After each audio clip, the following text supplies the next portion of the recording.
नमस्कार, अनय साहित्य क्लासेस की आज की कक्षा में आप सभी का बहुत बहुत स्वागत है। आज की कक्षा में हम काव्य शास्त्री आचार्य क्षेमेंद्र, आचार्य रुय्यक और हेमचंद्र के विषय में आज आपको विशेष जानकारी देंगे। तो आइए देखते हैं आचार्य क्षेमेंद्र के विषय में।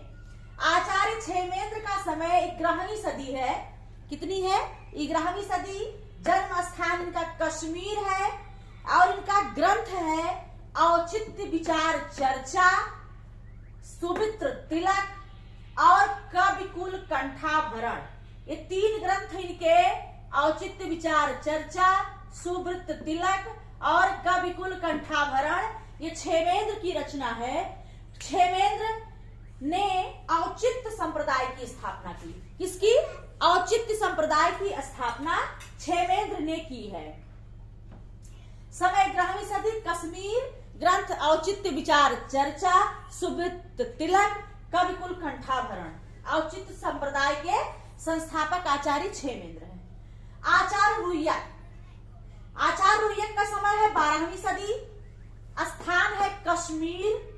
इनके ग्रंथ हैं अलंकार सर्वस्व और साहित्य मीमांसा।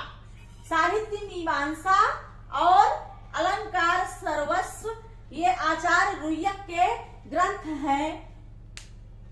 समय 12वीं सदी है, कश्मीर जन्म स्थान है आचार्य रुय्यक का, अलंकार सर्वस्व और साहित्य मीमांसा इनके 2 ग्रंथ हैं। अगले आचार्य है हेमचंद्र। इन्हें सिद्धहेम या सिद्धहेम भी कहा जाता है। किन्हें? आचार्य हेमचंद्र को। इनका समय भी 12वीं सदी है। जन्म स्थान इनका गुजरात है। कहां पर है? पूछते हैं समय अगर स्थान बदला है। चूंकि आपने देखा है बहुत सारे आचार्य हैं जो कि कश्मीर से हैं, लेकिन कुछ आचार्यों का जिनका स्थान बदला है उसमें जैसे हेमचंद्र का गुजरात है ना, तो ये पूछते हैं कि इनका जन्म स्थान कहाँ है, तो गुजरात। महत्वपूर्ण है। ग्रंथ इनका है काव्यानुशासन, देसी नाम माला, शब्दानुशासन, अभिधान चिंतामणि, कुमारपाल चरित। ये हेमचंद्र के ग्रंथ हैं। पहला है काव्यानुशासन, दूसरा है देसी नाम माला, तीसरा है शब्दानुशासन, चौथा है अभिधान चिंतामणि, 5वां है कुमारपाल चरित। हेमचंद्र का ग्रंथ 12वीं सदी, गुजरात इनका जन्म स्थान है। इन्हें प्राकृत भाषा का पाणिन कहा जाता है। किन्हें?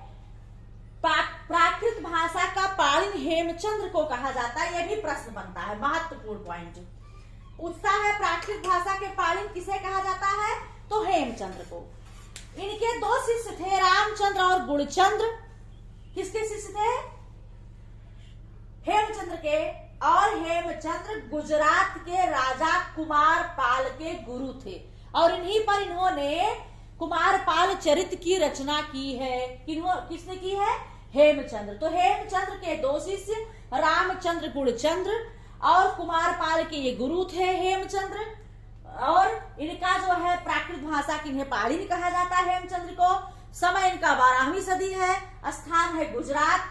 काव्यानुशासन, देसी नाम माला, शब्दानुशासन, अभिधान चिंतामणि और कुमारपाल चरित, ये महत्वपूर्ण ग्रंथ हेमचंद्र के हैं।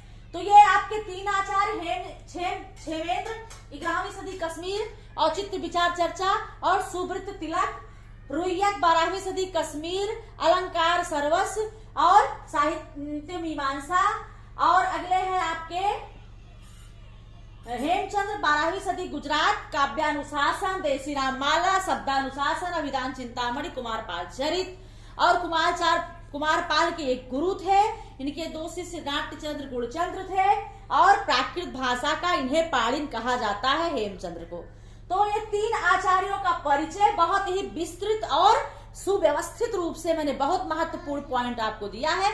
अगली कक्षा में फिर आपको अन्य आचार्यों के साथ आपसे मिलते हैं। तब तक के लिए धन्यवाद।